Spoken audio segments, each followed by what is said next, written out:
records of Louis, 8 breakfasts of Gucci. My girl a superstar, all from a home movie. Bow on our arrival to un-American idols. When niggas didn't pay us, got them hanging off the Eiffel. Yeah, I'm talking business, we talking CIA, I'm talking George. It was reported that the doctor said that Kanye had some type of psychotic episode as a result of exhaustion. Now, some people say, well, man, you had to be a lot more than tired to end up in a situation like that where people think you have lost your mind. But let me tell you something, ladies and gentlemen. A completely 100% sober person can go absolutely out of their mind in terms of their psychology and their psychiatry. Now, just for your reference, and I've made mention of this in some of my other programming in regard to the arts, psychiatry does not come in until your psychology is broken. Psychotropic psychiatric medications are intended to restabilize your psychology because something about your psychology has been altered. It's been broken. It's been overwhelmed or something. And the purpose of those psychotropic drugs are to get you back into a stable center of mind.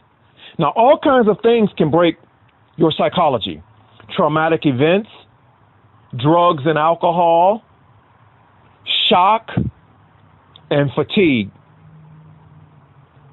amongst many other sources and reasons. Sometimes it can be illness. Sometimes it can be overexposure. You can be so exposed to so much, so often that your psychology becomes flooded to the point where you lose control of it. I'm in a community where they do things like that to people on purpose. And then if the person ends up in a position where they actually become a substance abuser, they can subject it upon them more and make it seem like the person did it to themselves. A lot of people are hiding their dirt. The people who really smoke dope, the people who really drink, the people who really commit crime, those are the ones that are hiding it the most. By the time you actually see it manifested, by the time you're actually seeing them act like they don't care anymore or out in the open with it, something has already injured that person. Everybody's not using that because something's wrong. Everybody that's drinking and using drugs does not have a broken psychology. They don't have a psychiatric problem. It could be other issues, including something like Kanye experienced when he lost his mother. I know what it's like, and I don't care how bad somebody's mama has been or what they've done or how good they have been. There is a connection between a child and their parent, particularly when there was a closeness. That's somebody that you can turn to, that usually, in most circumstances, that you can trust and count on. And there are situations where people don't have that kind of parent, but there are other parents who fulfill that role. Foster parent, guardian, relative, somebody. I know what it's like to be in a position where you could count on your mother or your parents and go ask them questions about the things that are really troubling you most deeply, who aren't going to betray you, who aren't trying to steal something from you, who aren't trying to stab you in the back or take something else from you, and then wake up one day and that phone number that you used to call is never going to have anybody on the other end of it again. That affects you profoundly. You end up in all of these places with all of these surrogate families, surrogate friends, extended family, biological relatives, and all of these people that are kind of distant from what you really know you are, what you know you really come from. And you're out there hunting for something and searching to find a way to have a center so you can just be who you really are. And then you have this industry pulling on you and all of these people counting on you to supply them with some energy, to feed them some spiritual nourishment. But you're not getting any spiritual nourishment yourself. It's almost like what I describe when I say, well, the doctor's curing everybody, but who's curing The doctor. The police are policing everybody, but who's policing the police? Who's making sure that the therapist is okay because they're busy treating everybody else? Who's making sure that the artist who's giving you all they got to supply you spiritually is taken care of? And I've been in a position where people are going to suck every bit of your soul out of you like you're a leech. And like they're a leech, where you've got to suck something off of them to keep going, and then they got to suck something back out of you to keep on living, and then at the end of it, everybody's dry. Nobody has anything with them. Nobody has anything within them.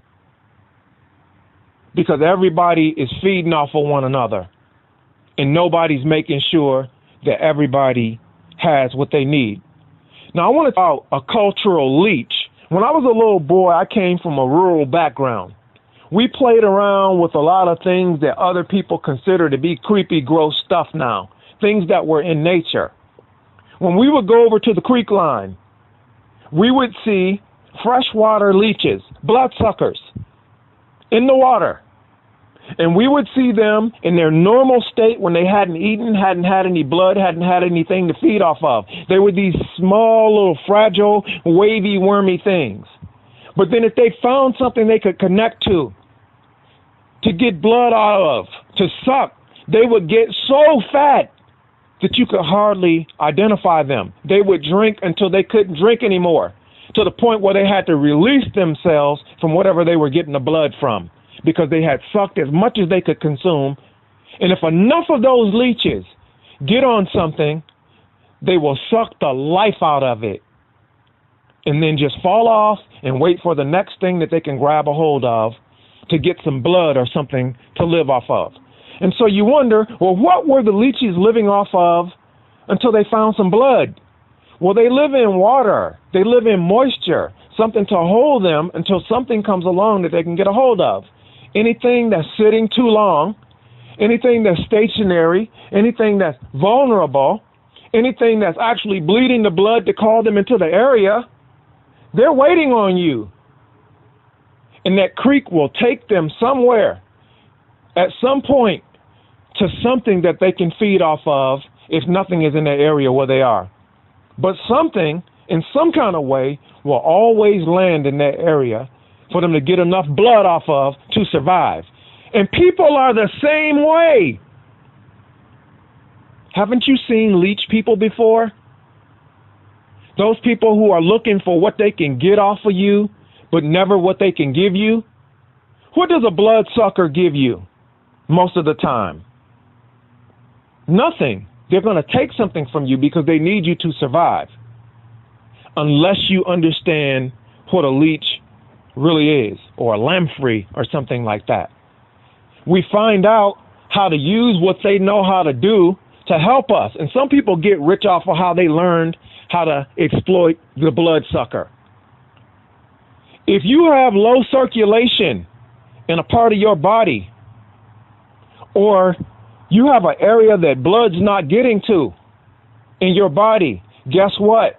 Guess who can suck some blood into that area? A bloodsucker. And so sometimes you have to learn to get these people who are backbiters, backstabbers, and bloodsuckers into a position where they can use what they do to take so much from society to give something back to society. And if you keep giving them something that they can live off of, but also help somebody, everything will be okay. Kanye let his life become too consumed by bloodsuckers, and he might have become a bloodsucker himself. The industry can do that to you. It is said that whatever the episode was that Kanye had when they came to this residence or whatever the location was that they were at, it was so outrageous and it was so excited that they felt that Kanye needed to have some medical support. It is said that they handcuffed him and strapped him to a gurney. And if they handcuff you and strap you to a gurney, most of the time, something is going on that's out of control. It's not uncommon for somebody to lose it emotionally sometime. the very best of people can lose it emotionally sometimes, because life can be absolutely 100% overwhelming. But there can also be other factors that induced it, that were subjected upon that person, trying to get them to snap, and then they finally succeeded at it. Because when people are tired, when they're hungry, when they're fatigued, when they're thirsty, it's easier to bring that out in them. And guess what? You can also subject somebody to something that can get somebody killed or hurt.